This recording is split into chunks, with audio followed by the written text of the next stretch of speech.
Bonjour à toutes et à tous, je suis ravi de vous retrouver pour ce nouvel épisode qui marque la reprise de la rentrée.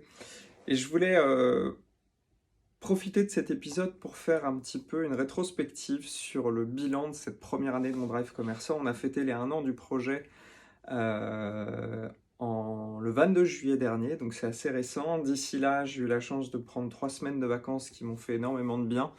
On a décidé avec mon associé d'embaucher quelqu'un en CDD pour cette période pour pouvoir poursuivre l'activité et aussi nous apprendre qu'est-ce qui se passe pendant cette période-là, parce que l'année dernière on était en démarrage, donc on ne savait pas sur une année lancée ce que ça donnait finalement l'été. Bon, finalement, on a compris que les gens, surtout cette année, étaient beaucoup partis. Pas forcément loin, mais je pense que tout le monde a eu envie de prendre l'air, et ça se comprend. Donc on a une activité qui était assez basse, mais ce qui était très bien, c'est que ça nous a permis d'apprendre finalement, ok, embaucher quelqu'un, même pour un CDD, qu'est-ce que ça veut dire, qu'est-ce qu'il faut faire, quelle démarche, etc. Donc on est toujours dans cette logique de continuer à apprendre, donc ça c'est top.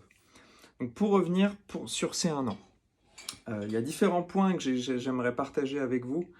Et en fait, ce qui est rigolo, c'est que plus j'avance dans ces épisodes et plus je me rends compte que quand je prends le temps de faire le point comme ça, c'est avant tout une rétrospective personnelle.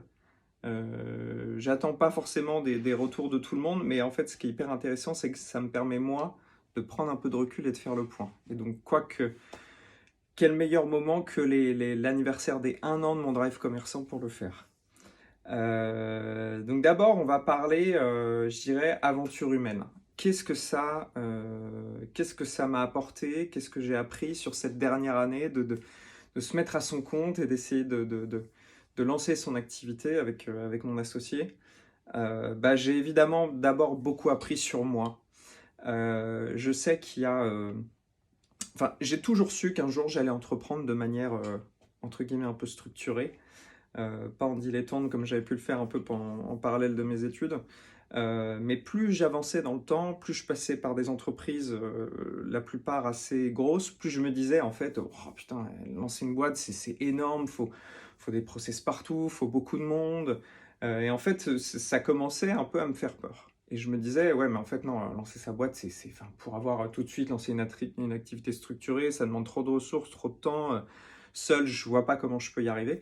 Et je pense que tous ceux qui n'ont pas encore eu la chance de se lancer, on se fait un peu un monde de ce truc-là, en voulant que tout soit parfait, en voulant pouvoir être sur tous les sujets en même temps, que ce soit le commerce, le marketing, la partie finance, la partie juridique, RH, etc. Et en fait, l'essentiel n'est pas là.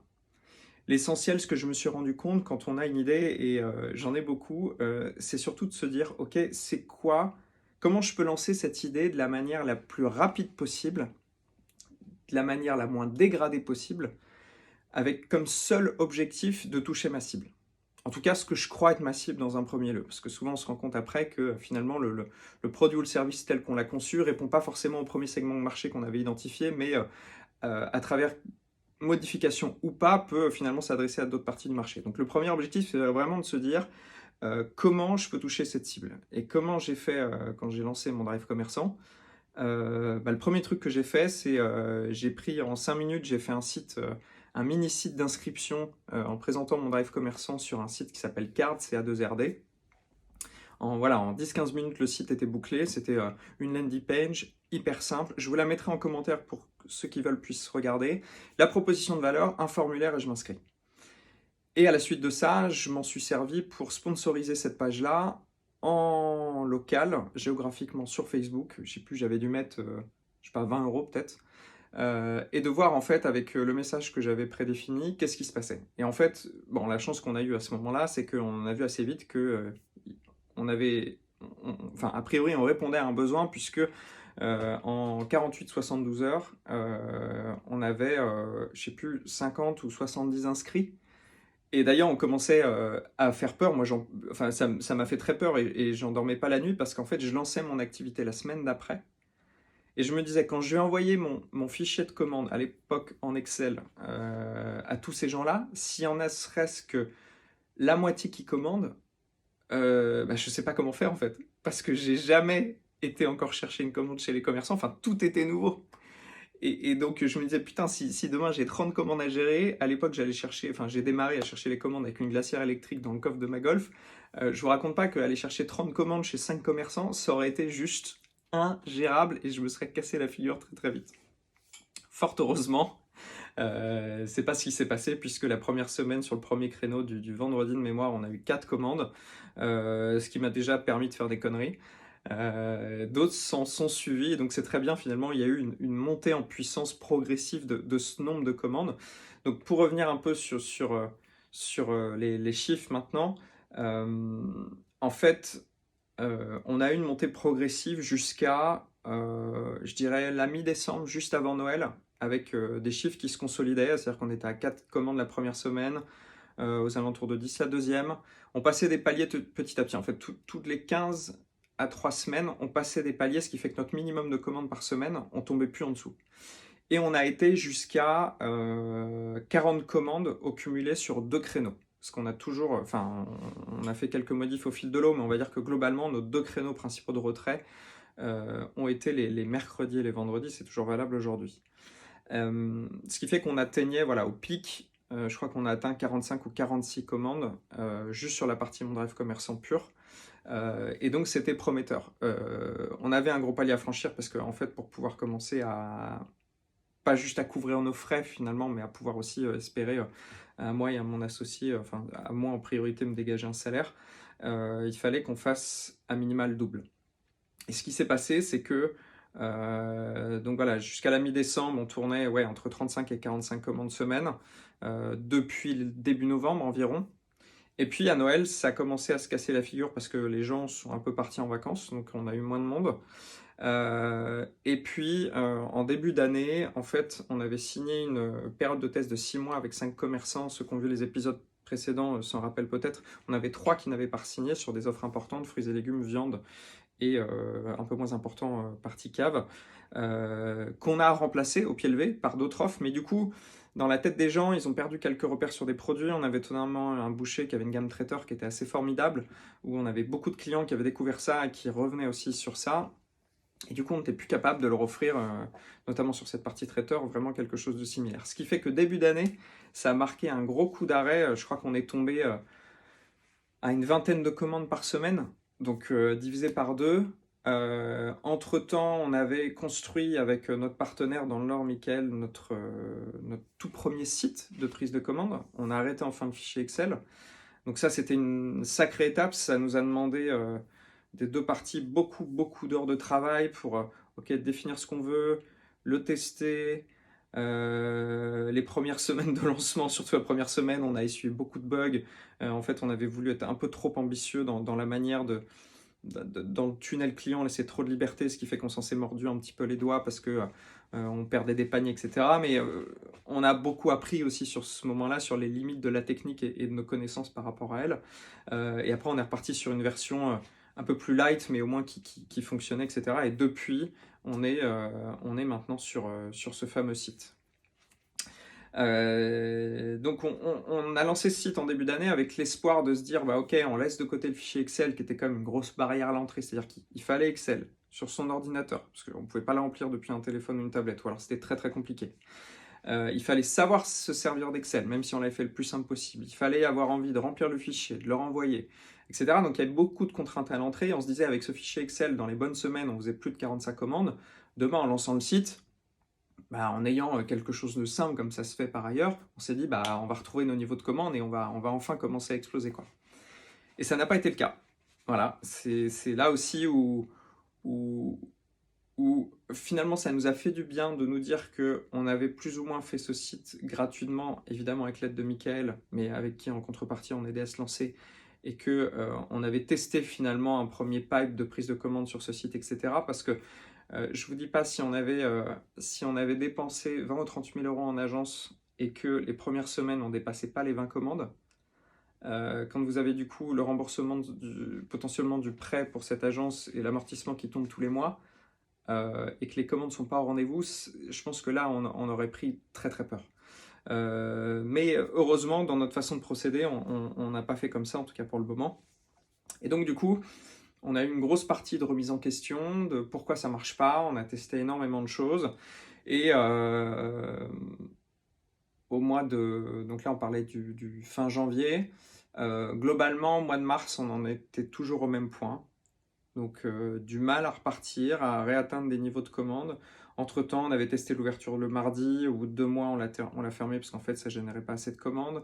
Le point positif, c'est que en début d'année, je sais plus quand exactement, mais on s'est mis à faire de la livraison. Non, même ça, fin d'année, parce qu'il y avait déjà le paramètre, je me souviens, dans le fichier Excel. Et en fait, on commençait à sentir qu'il y avait quelque chose qui se passait autour de la livraison. Et aujourd'hui, pour vous donner une idée, la livraison, ça représente entre 5 à quasiment 50% des commandes certaines semaines.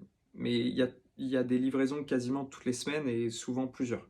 Donc ça, c'est positif parce que c'est des clients pour une bonne partie qu'on ne touchait pas en retrait drive avant. Donc on a cannibalisé certains clients, mais on s'y retrouve quand même. Et puis ça nous a surtout permis de capter d'autres gens. Maintenant, c'est notre job de pouvoir fidéliser ces gens-là.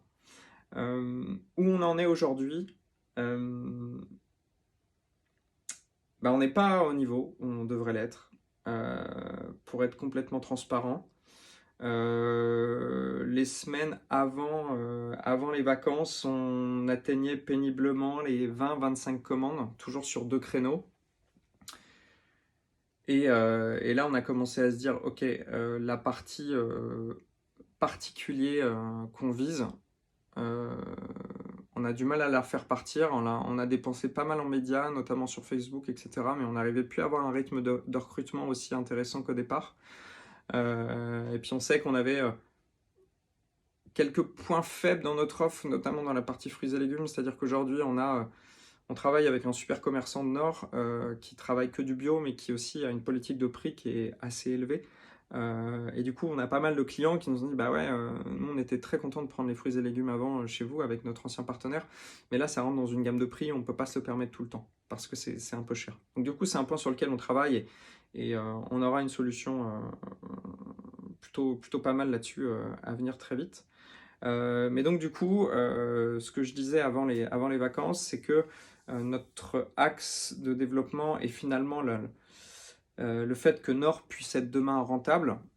Ça va passer, enfin en tout cas on le pense, par la partie entreprise. Donc la semaine juste avant de partir, moi j'ai commencé à démarcher des entreprises de Nord avec une offre simple, packagée pour que ce soit simple à comprendre. En fait j'ai un maraîcher qui nous a approché, qui travaille à la Chapelle-sur-Erdre, qui est top, qui fait que du légume bio. Tout vient de leur exploitation et ils sont vraiment très très bons. Et donc on propose cette offre-là, non pas sur mon drive commerçant parce que notre partenaire aujourd'hui avec qui on fait les fruits et légumes, le deal, entre guillemets, à la signature, comme il avait pris le relais de notre autre partenaire qui était parti un peu précipitamment, c'était qu'on le laisse tranquille une année pour qu'il puisse bien prendre ses marques avec nous. Donc jusqu'au mois de novembre, on ne le mettra pas en concurrence au sein de mon drive commerçant. Par contre, sur la partie entreprise, on prend la liberté de proposer via ce maraîcher un panier de légumes bio toutes les semaines, de saison, évidemment. Donc c'est un panier qui fait environ, pour vous donner une idée, 4,4 kg pour environ 18 euros.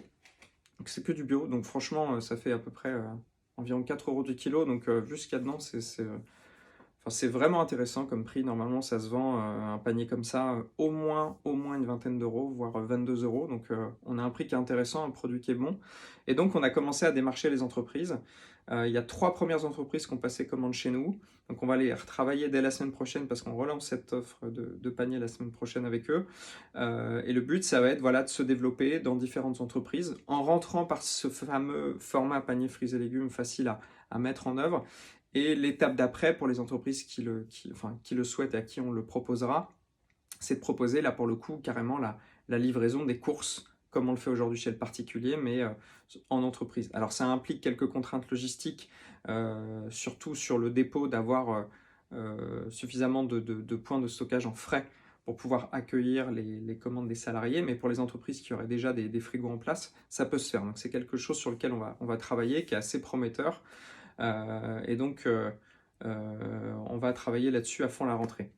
Je reviens sur la partie apprentissage. Je ne vais pas refaire tout en détail de tout ce qui s'est passé cette année, et les gens qui aimeraient savoir un petit peu dans le détail ce qui s'est passé, je vous invite à regarder les épisodes précédents. Mais en fait, il faut... une des clés pour réussir, je pense, au-delà de la partie financière, mais déjà réussir dans le sens se sentir bien dans son projet, s'éclater, sentir qu'on est épaulé pour avancer, c'est être super bien entouré. Et moi, j'ai la chance d'avoir un associé extraordinaire, qui est Kyo, et qui est mon meilleur ami depuis une dizaine d'années. Et on a un duo qui fonctionne vraiment du feu de Dieu, on se comprend au quart de tour, on partage une vision qui est commune de la manière de travailler, de la manière dont on veut emmener ce projet. Il y a toujours du débat dans nos échanges, mais c'est du débat qui est hyper sain. Et qu'est-ce que ça fait du bien les jours où vous vous réveillez, vous avez moins le moral, passer un coup de fil à votre copain, votre associé, et lui partager un peu votre truc, et qui dit non, mais t'inquiète, moi aussi aujourd'hui ça va pas trop, mais rappelle-toi, on a pensé à ça, on va développer ça, etc. pour relancer la machine. Parce que honnêtement, je tire mon chapeau, enfin ma casquette à ceux qui le font euh, complètement seuls. Nerveusement, faut quand même être solide, hein. Moi, je sais qu'en plus, j'ai cumulé, quand j'ai démarré, mon aîné, mon premier fils avait 1 an, le deuxième est né entre-temps, il a 6 mois. Euh, donc il y a tout ça à gérer, il y a ce côté famille, c'est un apprentissage, hein, de devenir parent en plus, donc ça prend du temps, c'est fatigant. Plus ce projet à lancer à côté, plus les mini-projets un peu satellites qu'on a lancés autour aussi. Je parle des Frischtin Mathilde, je parle de vente colis producteurs, etc. Bah, ça fait beaucoup d'énergie à mobiliser, et là où il faut être bon, c'est être capable de tenir nerveusement, et je pense qu'aussi il ne faut pas hésiter à faire des pauses, et c'est pour ça que moi je me suis imposé des vacances cet été. Au début, je pensais prendre que 15 jours, mais globalement, entre le 1er et le 20 août, en France, il se passe quand même pas grand-chose. Les gens étaient beaucoup partis, donc je regrette pas d'avoir pris 3 semaines. Voilà, la personne qui m'a remplacé, on n'a pas eu beaucoup de commandes, donc ça va nous coûter de l'avoir embauché, mais c'est pas grave parce que, encore une fois, ça a été un apprentissage de savoir comment embaucher une personne. Puis moi, ça m'a permis vraiment de prendre de la distance, de bien se remobiliser avec mon associé, de se dire, ok, c'est quoi vraiment nos objectifs de rentrée? Et maintenant, on a une vision claire et on va pouvoir s'y réatteler dès cette semaine. Donc enfin, j'allais dire, il reste 1 an pour savoir si ça marche. Oui et non, c'est-à-dire que moi, au début, j'étais parti du principe que comme j'avais 2 ans de chômage, le but, évidemment, c'était que je puisse me payer avant ces 2 ans pour pouvoir avoir un relais, parce que aujourd'hui, je vis sur les aides de Pôle emploi, mais qui couvrent pas en totalité les besoins qu'on a au niveau de notre foyer. Moi, j'avais un peu de capital avant, mais dans lequel je tape tous les mois. Je sais que dans 2 ans, globalement, si je commence pas à rentrer un peu de cash, il va plus rester grand-chose, quoi. Donc, l'objectif reste évidemment de pouvoir être rentable le plus vite possible. Et je pense qu'il faut un peu oublier cet objectif de se dire il me reste tant de mois, etc. Parce que ce que je me suis rendu compte, c'est qu'on a toujours tendance à se dire oui, bah, c'est pas grave, il reste un mois de plus, un mois de plus, et donc on lance des petites choses ou on part un peu sur trop d'autres projets. Et moi, je sais qu'un un de mes défauts, c'est sans doute de m'éparpiller un peu. J'ai énormément d'idées, je lance beaucoup de choses, mais attention à ce que aussi le train principal, entre guillemets, avance. Donc le but, c'est maintenant que l'entreprise génère de l'argent le plus vite possible pour qu'on puisse s'autosuffire, en tout cas continuer, mais aussi m'assurer un peu de pérennité d'un point de vue salaire, ce serait vraiment chouette. Et puis je trouve que après tous les efforts et tout le travail fourni, franchement, ce serait mérité parce que on y passe des heures quand même. Donc voilà, encore une année au moins minimum à travailler là-dessus, et c'est une aventure qui est phénoménale.